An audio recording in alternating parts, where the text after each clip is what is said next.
who is more capable of being promiscuous, men or women? Women. Women. Okay.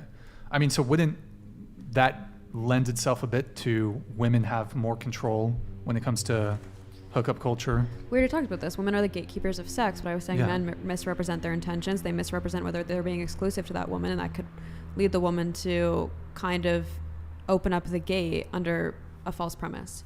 But do you think all women who are engaging in sex, it's always like going in with the intention of having a long-term relationship? I'm sure there's women that go out to parties, go out to clubs, and they're like, he's hot, hook up.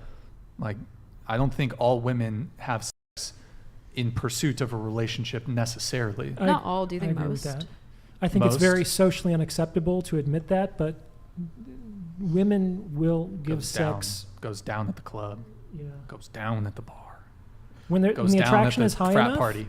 the women will provide sex, even not under false pretenses. And think about traveling too. Shit, it goes down. When you're traveling, you know that there's no shot of anything long term.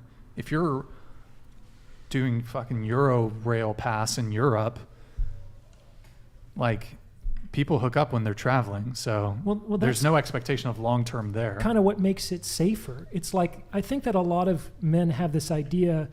Well, I think women have this idea that all men want sex, and that's true. But it's not the only thing that we want. And I think the converse is that men tend to have this idea that all women want a relationship. And I don't think that that's as true as the opposite. It's like women want a relationship just from the people that they want to have the relationship from.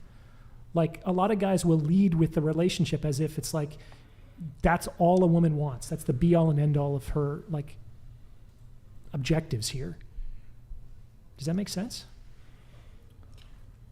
Yeah, I think it's like two bell curves. Like, there are definitely a lot of men who want relationships, and there's a lot of women who want casual sex. I was more so talking about like the averages. In relation to the traveling thing, I don't think flings fall under the category of hookup culture, because hookup culture pretty much means like emotionless sex. I think like if you travel and you're like on vacation for 2 weeks or a month, it's not a long-term relationship. But I think if there's emotions involved or it's like a romantic thing, that I don't think that puts it under hookup culture. I think I would think like if you're in Mykonos or some place for 3 days and there's a guy and you f him, like, that's hookup culture.